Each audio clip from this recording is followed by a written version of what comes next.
या सभेला संबोधित करा.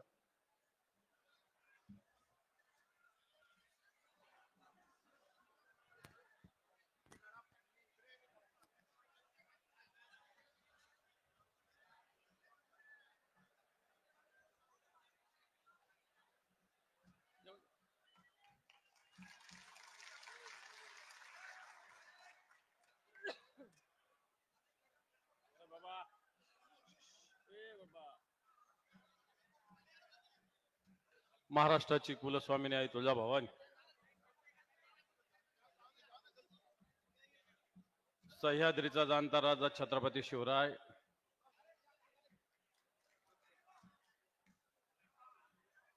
हिंदुहृदय सम्राट शिवसेना प्रमुख श्रीमान बाळासाहेब ठाकरे यांना मानवंदना. आजच्या या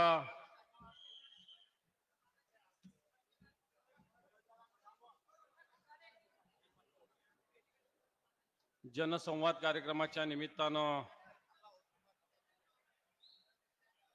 या पावन कारंजाच्या भूमीत आलेले शिवसेना पक्षप्रमुख माननीय उद्धवजी ठाकरे साहेब,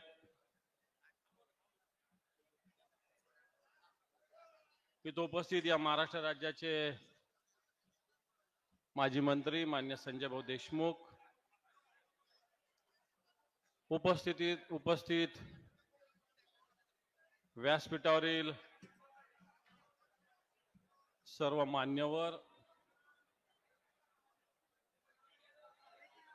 सर्व पदाधिकारी अधिकारी, मोठ्या संख्येने उपस्थित माता भगिनी बांधवांनो, शेतकरी बांधवांनो, खरं तर काल यवतमाळ आणि आज वाशिम या जिल्ह्यामध्ये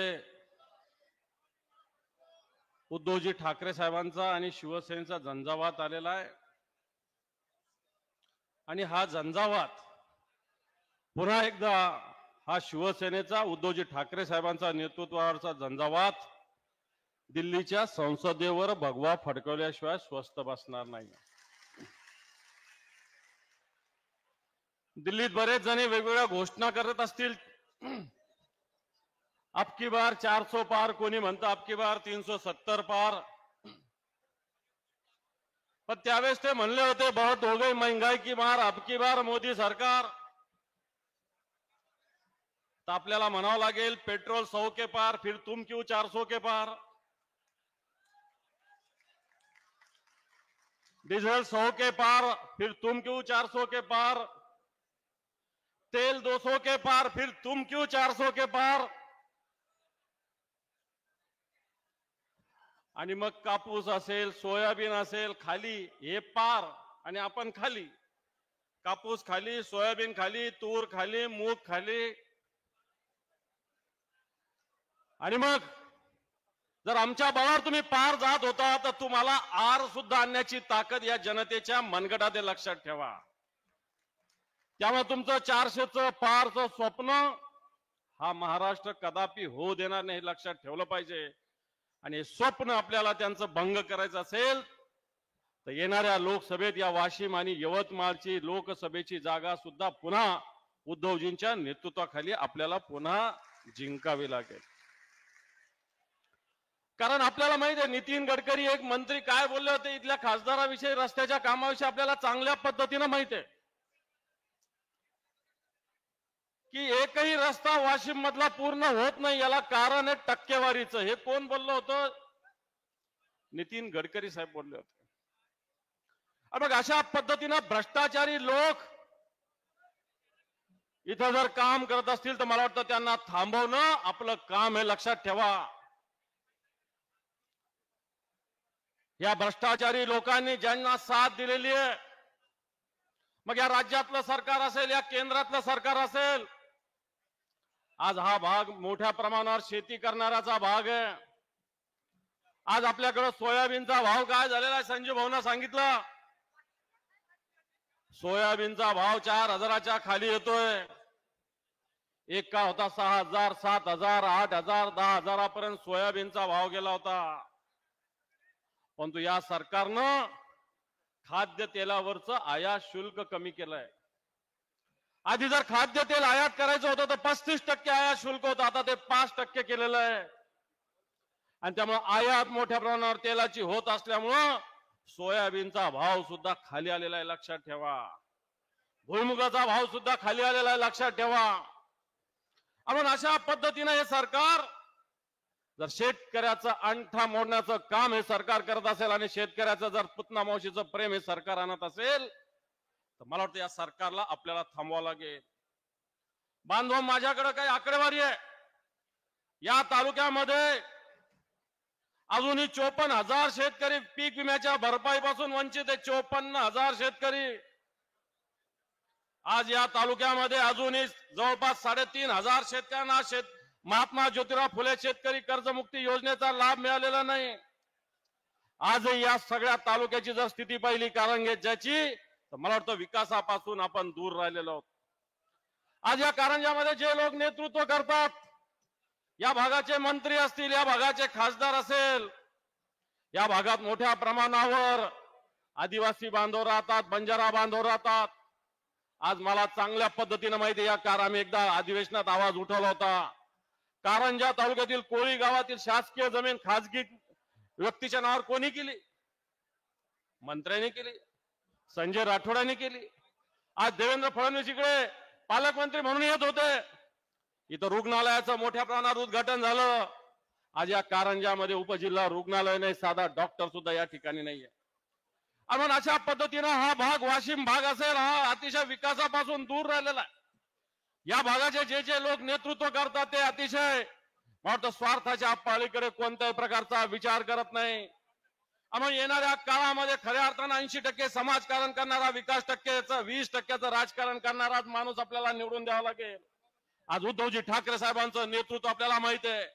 या नेतृत्वाने 2 लाखाची कर्जमाफी केली होती. सत्तेवर आल्या पहिला निर्णय कोणता घेतला होता तर 2 लाखाची शेतकऱ्याची कर्जमाफी करण्याचा निर्णय घेतला होता. एका अंगठ्यावर 2 लाखाची कर्जमाफी उद्धवजी ठाकरे साहेबांनी केली होती. याच उद्धवजी ठाकरे साहेबांच्या नेतृत्वाखाली कोरोना सारख्या, कोविड सारख्या आजाराशी आपण लढलो. देशाची जर परिस्थिती बघितलं, बरेच ठिकाणी गंगेपर्यंत फेकले गेले, बरेच लोक रस्त्यावर तडफडून मेले. पण उद्धवजी ठाकरे साहेबांसारखं संवेदनशील नेतृत्व आपल्याकडे होतं. म्हणून या कोविडच्या काळामध्ये या महाराष्ट्राने खंबीरपणे उद्धवजींच्या नेतृत्वाखाली त्याच्याशी सामना केला. भले आता गद्दार लोक निघून गेले असतील, आता संजीव बोले 40 लोक गेले असतील, पण येणाऱ्या काळात 80 लोक आणू शकतो. 12 लोक गेले असतील, या 12चे 24 आपण करू शकतो. हे करू शकतो फक्त आपल्या ताकदीच्या बळावर. आणि म्हणून येणाऱ्या काळामध्ये ही ताकद उद्धवजी ठाकरे साहेबांच्या मागे, शिवसेनेच्या मागे आपण खंबीरपणे उभं करा, अशा प्रकारचं आवाहन करतो आणि थांबतो. जय हिंद, जय महाराष्ट्र.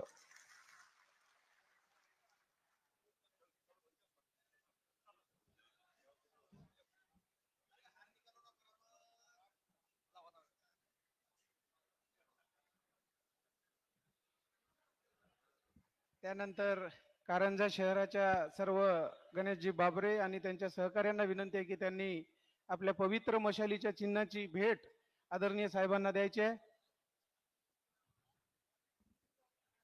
हळू घ्या, गडबड नका.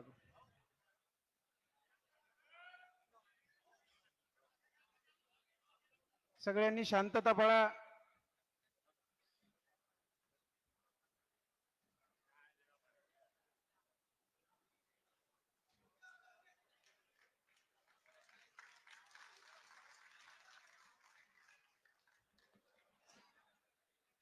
माईक चेक करून घ्या. सुधीर भाऊ. हॅलो.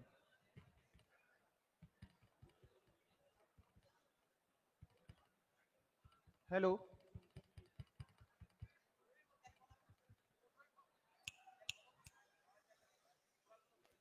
यानंतर मी आदरणीय उद्धवजी ठाकरे साहेबांना विनंती करतो की त्यांनी आपल्या कुटुंबासोबत संवाद साधावा. आदरणीय उद्धवजी ठाकरे साहेब.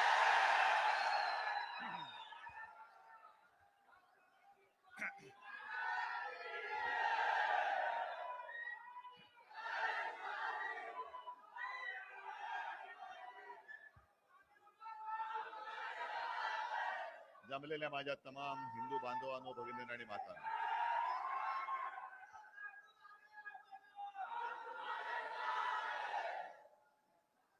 कालपासून मी विदर्भात फिरतोय. सूर्य तर आग ओकतोय, पण जमिनीवरती मी बघतोय की सूर्यापेक्षा जास्त आग या थापाड्या भारतीय जनता पक्ष सरकार विरुद्ध पेटलेली आहे. कारण 10 वर्ष आपण यांना सहन केलं, यांच्या थापा सहन केल्या.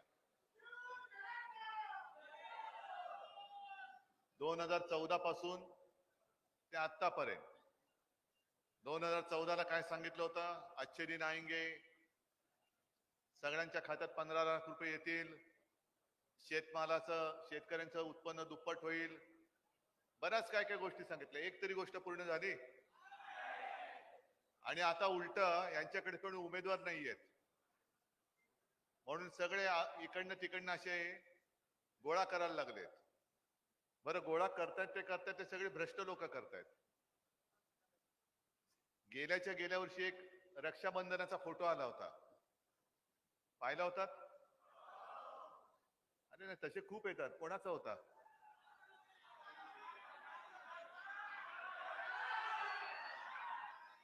काय आरोप झाले होते? काय आरोप केले होते? कोणी आरोप केले होते? त्या सगळ्या कारखान्याच्या वरच आरोप झाले होते ना. त्यांच्या स्वीय सहाय्यक का आणखीन कोणतरी, त्याला सुद्धा अटक झाली होती ना. मग इकडनं तिकडे गेले आणि राखी बांधली. आणि भैया पण कसे, भैया मेरे राखी के बंधन को निभाना. सगळे भ्रष्ट गोळा करतायत. ज्यांच्यावरती आरोप केले, अगदी समृद्धी महामार्गाचं काम सुद्धा का अडवलं होतं, कोणी अडवलं होतं, कोणत्या कॉन्ट्रॅक्टरसाठी अडवलं होतं हे सुद्धा तुम्हाला कळलं असेल. तर फोन कॉल सुद्धा मध्ये सगळीकडे व्हायरल झाला होता. ऐकला तुम्ही? सगळं तुम्हाला माहितीये ना. मग मी कशाला बोलू? तुम्ही तर ठरवूनच आलेलात. पण ही एक झलक झाली. अशा कित्येक गोष्टी आपण त्याने किती वेळा निवडून दिलं? 5. त्याच्या आधी पुंडलिकराव सुद्धा होते, बरोबर आहे, पण तो एक कट्टर माणूस होता. बरं, हे झालं त्यांचं. दुसरे म्हणजे हे वरती दिल्लीचे सगळे भ्रष्टाचार. दुसरे समाजाच्या नावावरती फसवणारे आणखीन कोण आपले आमदार होते?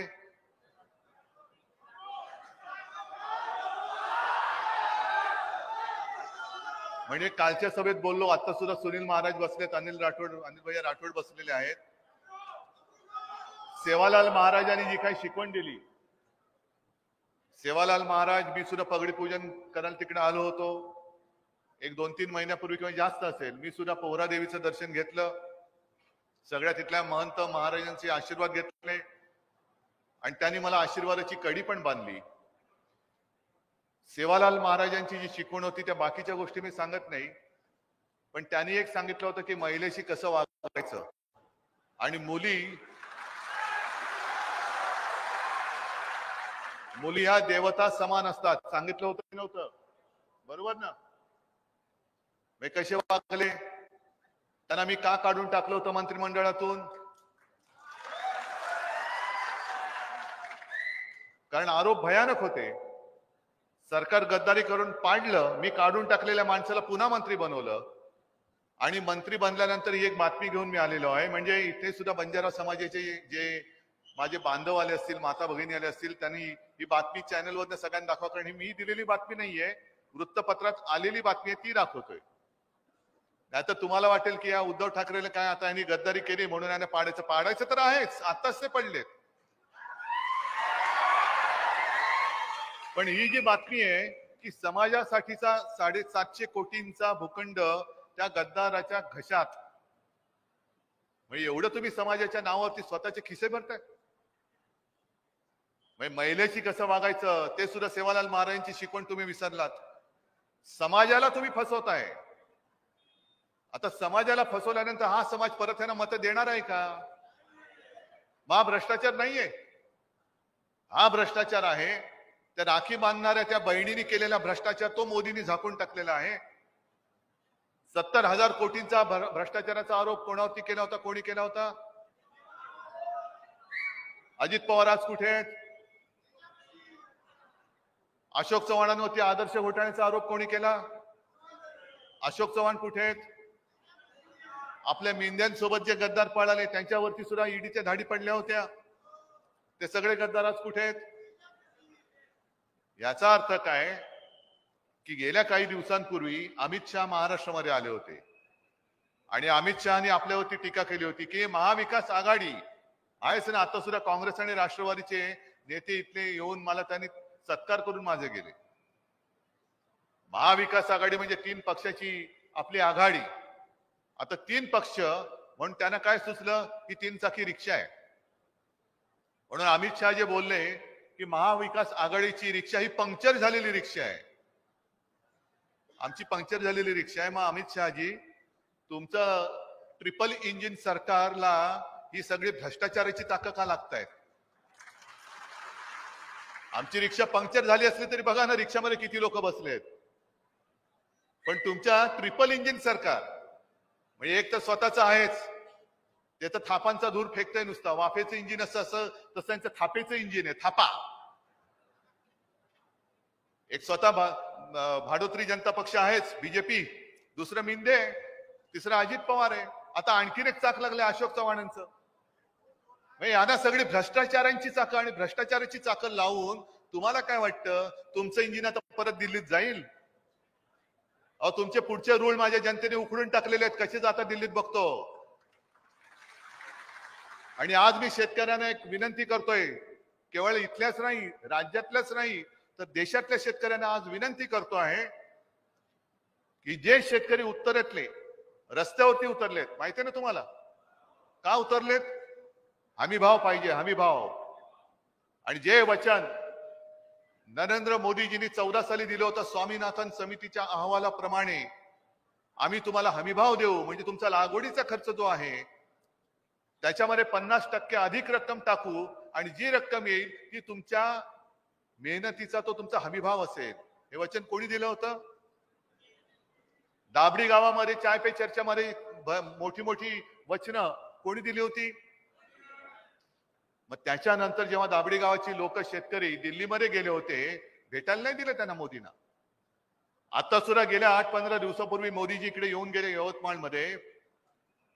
त्याही वेळेला ते शेतकरी तयारीत होते की तुम्ही आम्हाला सांगितलं होतं 10 वर्ष झाली, जे तुम्ही सांगितलं अजूनही त्याचा पत्ता नाही, म्हणजे देणार कधी? आणि इथल्या पोलिसांना विचारा, पोलिसांचा दोष नाहीये. पोलिसांना काय ते हुकमाचा ताबेदार असतात.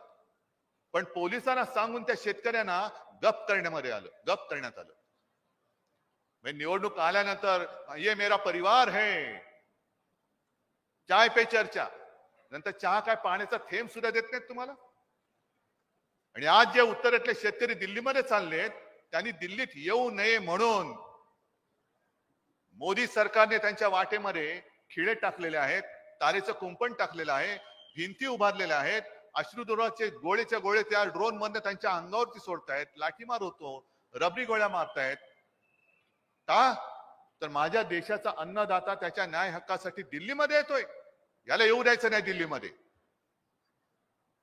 मग तुम्हाला आता वेळ ठरवण्याची आलेली आहे की जर शेतकऱ्याला दिल्लीमध्ये येण्यापासून रोखणार सरकार दिल्लीत बसलेलं असेल तर ते सरकार पुन्हा दिल्लीमध्ये येऊ देणार नाही ही शपथ घेऊन शेतकऱ्यांनी आता मैदानात उतरलं पाहिजे. मोदी सरकारने शेतकऱ्यांचे रस्ते दिल्लीमध्ये येऊ नये म्हणून जसे अडवलेत तसे माझ्या देशातल्या तमाम शेतकऱ्यांनी पुन्हा मोदी सरकारला दिल्लीत येऊ देणार नाही म्हणून त्यांच्या रस्त्यामध्ये हे काटे पेरलेच पाहिजे, तुम्हाला पेरावेच लागतील. नाही आम्ही येऊ देणार तुम्हाला दिल्लीत. आमच्याकडे येता मतं मागता, भल्या मोठ्या थापा मारता. आम्ही भुलतो, आम्ही सुद्धा भुललो होतो, मी सुद्धा भुललो होतो. 2014ला आम्ही चालू होतो मोदी मोदी करत, 19ला पण आलो मोदी मोदी करत. पण जसं शेतकऱ्यांच्या त्यांनी पाठीत वार केला तसं शिवसेनेच्या पाठीत वार केला. ज्या शिवसेना प्रमुखांनी मोदींना कठीण काळामध्ये पाठिंबा दिला होता त्या शिवसेनेला तुम्ही संपवायला निघालात. त्या शिवसेनेचं तुम्ही नाव चोरलात, पक्षच फोडलात.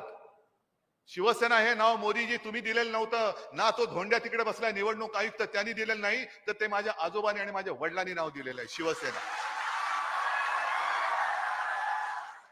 आणि जो एक प्रभू रामचंद्राचा पवित्र धनुष्यबाण आम्ही घेतला होता, तो धनुष्यबाण तुम्ही आता कलुषित करून टाकलेले. आता चोराच्या हातात धनुष्यबाण आहे. अरे ज्या रावणाला शिवधनुष्य नाही पेललं त्या मिंध्याला पेलणार आहे. त्याने त्यांच्या 40 जणांच्या दाढीचं वजन नाही पेलत, आत्ताच उतरणे झालेत जागा वाटपामध्ये. यांना काय शिवधनुष्य पेलणार? हे शिवधनुष्य माझ्या समोर बसलेले आहे आणि शिवधनुष्य पेलण्याची ताकद या माझ्या साध्या माणसांमध्ये आहे. पण तुम्ही शेतकरी सगळे इकडे आहात. किती आहात शेतकरी? अरे एवढे आहात ना, मग घाबरता कशाला? एवढे आहात ना. म्हणजे मी तुम्हाला सांगितलं की पुन्हा मोदी सरकारला दिल्लीत येऊ द्यायचं नाही, शपथ घेणार काय? आणि आजूबाजूला सुद्धा सांगायला पाहिजे की हे बघा आता काय चाललंय.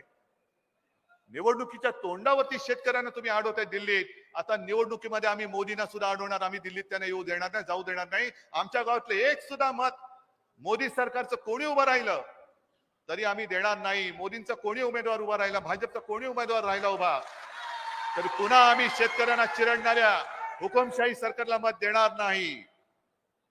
तर कुठेतरी तुमचं बोलणं ऐकलं जाईल आणि तुमचं बोलणं ऐकण्यासाठीच मी आलेलो आहे. ही लढाई मी माझी लढायला आलेलो नाहीये.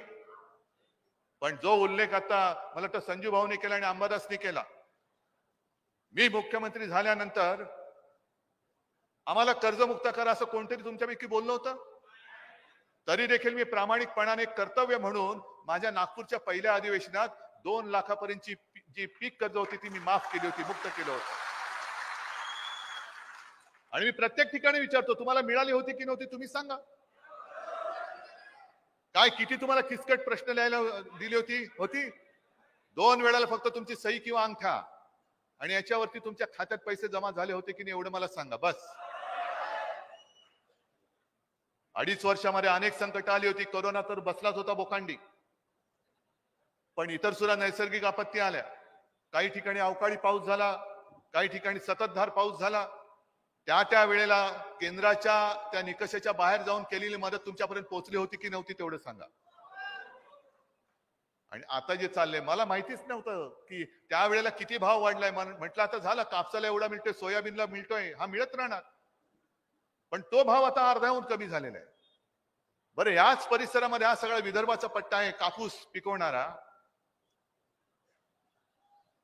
सरकारने जे जाहीर केले की हमी भावापेक्षा कमी दरात जर कोणी खरेदी केली कापसाची तर त्याच्यावरती गुन्हे दाखल केले जातील, सांगितलंय ना. या सगळ्या बातम्या आलेल्या आहेत. आणि त्याच्यात पुढे पण असं म्हटलेलं आहे की काही जे व्यापारी आहेत त्या व्यापाऱ्यांनी आता असं केलेलं आहे, डोकं शक्कल लढवले की शेतकऱ्यांकडनं ना हरकत प्रमाणपत्र लिहून देतात की जरी हमी भाव एवढा असला तरी या कमी दरामध्ये तुला कापूस खरेदी करून द्यायला माझी काही हरकत नाही. आता कोणावरती कोण गुन्हा दाखल करणार? ज्या आत्महत्या झालेल्या शेतकऱ्यांच्या घरामध्ये पात्र आणि अपात्र ठरवण्यासाठी सगळे अधिकारी जातात. पण जेव्हा संकट येतं त्यावेळेला पीक विम्याचे जे काय अधिकारी आहेत ते जातात का तुमच्या घरामध्ये? मोदीजीने जे सांगितलं होतं की आम्ही बँकांचे अधिकारी घराघरात जाऊन कर्ज पुरवठा करतील, एका तरी कोणाला तरी शेतकऱ्याला घर बसल्या कर्ज मिळाले आणि कर्जाची परतफेड करू शकला नाहीत. संकट आला, अवकाळी आला, दुष्काळ आला, हमी भाव मिळत नाही. पिकवलेलं सोनं आहे पण त्या सोन्याला मातीचा भाव मिळतोय. मातीतनं सोनं उगवता तुम्ही पण त्या सोन्याला परत मातीचा भाव दिला जातो आणि कर्ज फेडत नाही. म्हणून किती जणांच्या घरावरती बँकेने जप्तीच्या नोटिसा लावल्या? अनेक जणांच्या. म्हणजे ही सगळी माहिती बँकेकडे बरोबर असते. आता एक दुसरा विषय तुम्हाला सांगतो कारण तुम्हाला तो कळला पाहिजे. भारतीय जनता पक्ष जो काही प्रचार करतोय की काँग्रेसने देशाला लुटला, काँग्रेसने देशाला लुटला, आणि कालच म्हणजे त्यांना सुद्धा सुप्रीम कोर्टाने एक दणका दिल्यानंतर स्टेट बँकेने ती माहिती कर्ज त्या निवडणूक रोख्यांची ही निवडणूक आयुक्ताकडे दिलेली आहे. हजारो कोटी रुपये हे भारतीय जनता पक्षाला दिले गेलेत. साधारणतः 6 ते 7 हजार कोटी रुपये हे गेल्या 4-5 वर्षामध्ये किंवा जोपर्यंत ही निवडणूक रोख्यांची योजना सुरू होती त्या काळामध्ये भारतीय जनता पक्षाच्या खात्यामध्ये हजारो कोटी रुपये, 6-7 हजार कोटी रुपये आलेले आहेत आणि काँग्रेसच्या खात्यामध्ये 600 का 700 कोटी आलेले आहेत. मग तुम्ही मला सांगा, एका बाजूला 7,000 कोटी आणि एका बाजूला 600-700 कोटी, काँग्रेसने देशाला लुटलं का भाजपने देशाला लुटलं? भाजपने लुटलं ना. मग तरी सुद्धा आपण पुन्हा भाजपला निवडून देणार. गेल्या वेळेपर्यंत ठीक होतं. आता काही वेळेला काही गोष्टी चांगल्या होतात, चांगल्यासाठी होतात. मी पेपरमध्ये वाचलं, इथल्या यवतमाळच्या या इथे कुठे सभा झाली होती मोदीजींची. त्या सभेच्या अलीकडे पलीकडे कोणतरी असं म्हणालं की मेरी झाशी नाही दूंगी. ही झाशी त्यांची आहे का तुमची आहे? त्यांना दाखवा आता तुमची झाशी कुठे आहे ती. त्यांना जे वाटतं, आणि भारतीय जनता पक्ष म्हणजे भाडोत्री जनता पक्षाला सुद्धा जे वाटतंय की गेल्या वेळेला शिवसेनेने मोदींचे फोटो लावून निवडणूक जिंकली होती, पण 2014च्या आधी मोदींचा मागमूस सुद्धा नव्हता. त्यावेळेपासून आम्ही ही जागा जिंकत आलेलो आहोत. पुंडलिकराव गवळी काय मोदींचा फोटो लावून लढले होते आणि जिंकले होते? शिवसेना जी जिंकत आली ती फक्त हिंदू हृदय सम्राट शिवसेना प्रमुख बाळासाहेब ठाकरे यांच्या फोटोवरती, आणि आज सुद्धा त्याच फोटोवरती आम्ही लढतो आहोत. पण भाजपला आता कळले की फक्त मोदींचा फोटो लावून निवडणूक नाही जिंकता येत, म्हणून ते माझे वडील पळवत आहेत. काही अवदासा आलेली आहे, स्वतःच्या वडिलांचं काही कर्तृत्व सांगण्यासारखं नाही, म्हणून दुसऱ्याचे वडील चोरण्याची वेळ आली. आणि मग आपल्या शिवसेनेचं नाव काय? शिवसेना उद्धव बाळासाहेब ठाकरे, म्हणजे शिवसेनाच. ती मिंद्याची शिवसेना मी मानायलाच तयार नाही, आणि मी शिवसेना नाव त्याला देऊ देणार नाही. निवडणूक आयुक्ताचं कोणी जरी आलं तरी सांगेन ते तुमचं काम नाही, तुम्ही तुमचं काम सांभाळा. हे माझ्या वडिलांनी दिलेलं, आणि ही माझी वडिलोपार्जित संपत्ती, इकडे यायची तुमची हिंमत करायची नाही. पण पंचायत काय होते की आता सध्या जे काय चाललंय महायुतीमध्ये जागा वाटपावरनं काय चाललंय ते चालू, पण शिवसेनेला त्याची जागा दाखवली. मला म्हटलं अरे कोण मला माझी जागा दाखवते? मग ते काय होतं, शिवसेना शिंदे गट. मग तुम्ही लिहा ना कंसात शिवसेना ये संशी. काय कळलं तुम्हाला? जसं ते उद्धव बाळासाहेब ठाकरेचा उभाटा करतात तसं त्या दाढीवाल्याचा शॉर्ट फॉर्म काय होतं, ये संशी. त्यांचं नाव मला घ्यायचं नाहीये, पण शिवसेना ये संशी. तर ते ए संशी आणि भाजपा यांची झकाझकी चालले. माझी शिवसेना आहे तिकडे आहे, माझं कुठे काय वाकडं झालंय? राष्ट्रवादीने म्हणजे ती सुद्धा चोरलेली राष्ट्रवादी. खरी राष्ट्रवादी पवार साहेबांची, त्यांनी स्थापन केलेली. खरी शिवसेना आपली हिंदू हृदय सम्राटांनी स्थापन केलेली. पण हे सगळे चोर मंडळ तिकडे गेलेले आहेत, चोर बाजार मांडलाय भाजपानी. सगळे चोरतायत चोरतायत चोरतायत. बरं, पंचायत अशी झाले की एवढ्या थापा मारल्यात की नक्की कोणती कोणाला थाप म्हणते हेच त्यांच्या लक्षात नाही राहिलेलं. म्हणजे महाराष्ट्रामधलं तर सोडून द्या, तिकडे आता मला वाटतं हरियाणामध्ये जे चाललंय त्या चौटाला, दुष्यंत चौटाला ना, तो निवडून आल्यानंतर त्याला घेतला होता सोबत. आता त्याच्याबरोबरची युती तोडून टाकली. का? गरज सोरो वैद्य मरो, अशी ही दगाबाज जनता पार्टी आहे. दगाबाजांची जनता पार्टी आहे, दगाबाज. स्वतःचं काम झाल्यानंतर वापरून फेकून द्या, याला म्हणतात भाजप. आणि महाराष्ट्रामध्ये तर सोडूनच द्या, तुम्हाला सगळ्यांना माहिती आहे. पण त्यांनी देशभर ज्या ज्या थापा मारलेल्या आहेत त्या त्यांच्या पक्षातल्याच लोकांना कशा आता भोवतायत. तिकडे दार्जिलिंग मध्ये एक आमदार आहेत त्यांचं नाव जरा विचित्र आहे, नीरज झिंबा. काय नाव? झिंबा, नीरज झिंबा. त्यांनी एक 8-10 दिवसापूर्वी स्वतःच्या रक्ताने पंतप्रधानांना पत्र दिलंय, आणि त्या पत्रात त्यांनी लिहिलं की तुम्ही गोरखा त्या गोरखा कम्युनिटीला ते प्रतिनिधित्व करतात. आम्हाला त्यावेळेला 2014 असेल किंवा काही मधल्या काळात असेल, गोरख्यांसाठी जी काही वचनं दिली होती त्याचं पुढे काय झालं अनेक वेळा तुम्हाला सांगून तुम्ही उत्तर देत नाहीत, म्हणून मी माझ्या रक्ताने पत्र लिहितोय. म्हणजे त्या भाजपच्या आमदाराला स्वतःच्या रक्ताने भाजप तर वाढवावं लागतोच आहे, पण स्वतःच्या रक्ताने मोदींना आठवण करून द्यावी लागते. मग ज्यांना त्यांच्या आमदाराच्या रक्ताची किंमत नाही, ज्यांना शेतकरी मरतोय त्याची किंमत नाही.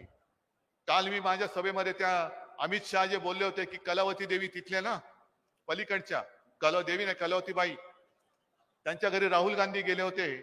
अमित शहानी बेधडकपणाने सांगितलं ये सब कुछ जो किया वो मोदी जी ने किया, घर दिया वो दिया, ऐसा किया वैसा किया. आणि लगेच त्या कलावतीबाईंचं एक ती क्लिप आहे, ते सगळं खोटं आहे, यांनी मला काही दिलेलं नाहीये, काही दिलेलं नाहीये. हा सगळा खोट्याचा बाजार सुरू आहे. आता सुद्धा माझं काय मत आहे की मोदीजी तुम्ही फिरा ना, सभेसाठी फिरा, पण किती आगडबंब खर्च करताय? इथे जे सभा घेऊन गेले त्याचा खर्च किती? तर म्हणे 12 कोटी. आणि यवतमाळ हा सगळ्यात जास्त दुर्दैवाने आत्महत्या करणाऱ्या शेतकऱ्यांचा जिल्हा झालाय. कितीतरी जणांनी आत्महत्या केली, पण त्या आत्महत्या केलेल्या शेतकऱ्याच्या घरामध्ये द्यायला तुमच्याकडे पैसे नाहीयेत. अरे ते 12 कोटी रुपये तुमचा सगळा उदो करण्याच्या ऐवजी त्या शेतकऱ्याला जर तुम्ही दिले असते तर त्यांनी स्वतःहून तुमचा उदो केला असता. पण स्वतःच ह्यालाच म्हणतात हुकुमशाही. म्हणजे हे झाले मोदींचं. आता हे आपले मिंदे आणि सगळं ते भ्रष्टाचाराची चाकं लागलेलं ट्रिपल इंजिन सरकार आहे. त्यांच्या प्रत्येक पेपरमध्ये बघा मोठमोठ्या जाहिराती. 31 मार्च पर्यंत या महाराष्ट्र सरकारने, घटनाबाह्य सरकारने स्वतःच्या जाहिरातीसाठी जवळपास 85 कोटी रुपये हे देऊन टाकलेले आहेत. नुसत्या जाहिराती. रोज उठून बघावं तर जसं पूर्वी कोरोना काळामध्ये जाहिराती यायच्या ना, मीच मुख्यमंत्री होतो, कोरोनाचा तो व्हायरस दिसायचा, तो काटेरी व्हायरस. आता यांची दाढी दिसते रोज. म्हणजे कळतच नाही की कोरोना व्हायरसने नवीन रूप धारण केले का, कारण रोज दिसायला लागला हो. इकडे तिकडे एसटीओ, तिकडे काम शून्य. बरं, सरकार आपल्या दारी म्हणून कार्यक्रम घेत आहेत. त्या कार्यक्रमासाठी अशी गर्दी कधीतरी जमलेली पाहिले? इकडे एक तरी माणसाने, मी चॅनलला सांगतोय की एक तरी माणसाने हात वर करावं की तुम्हाला पैसे देऊन मी इकडे आणले. बरं, जेवायची वेळ झाले, इकडे कुठे जेवायची सोय नाहीये, तरी सुद्धा तुम्ही बसलाय. समजा मी 5 वाजेपर्यंत बोलत बसलो, तरी सुद्धा मला माहितीये तुम्ही थांबणार.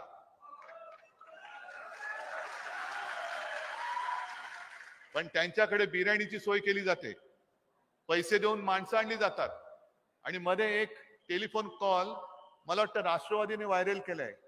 त्या अंगणवाडी सेविका, बचत गटाच्या महिलांना जर आला नाहीत तर 50 रुपये दंड. बरोबर ना?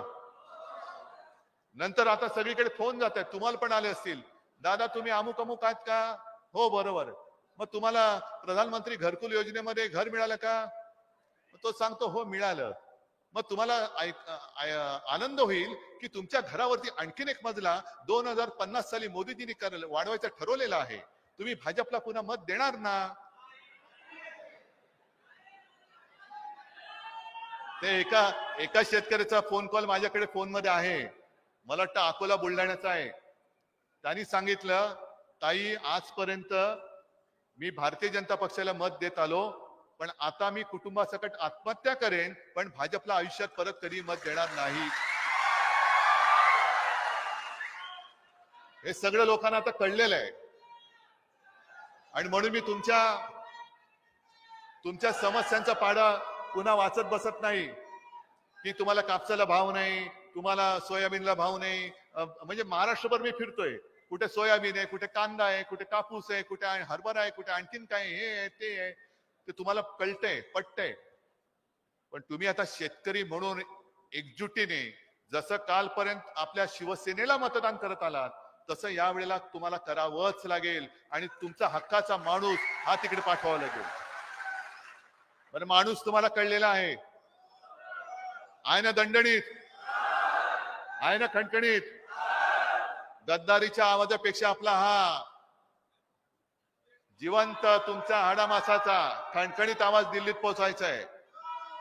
आणि मी परत एकदा तमाम शेतकऱ्यांना आवाहन करतोय, म्हणजे विनंती करतोय की जे मोदी सरकार स्वतःच्या हक्कासाठी, न्याय मागण्यांसाठी दिल्लीत येणाऱ्या शेतकऱ्यांच्या वाटेमध्ये काटे टाकतंय, खिळे ठोकतंय, अश्रुधूर सोडतंय, त्या मोदी सरकारला आता दिल्लीमध्ये येऊ न देण्याची जबाबदारी हे माझ्या शेतकऱ्यांवरती मी सोपवतोय. आणि मला खात्री आहे हे पवित्र काम तुम्ही केल्याशिवाय राहणार नाही, एवढी खात्री बाळगतो आणि आपली रजा घेतो. जय हिंद, जय महाराष्ट्र. हॅलो साहेब, एक विनंती आहे. 2 प्रवेश आहे. जितेश राठोड मनसेचे विदर्भाचे,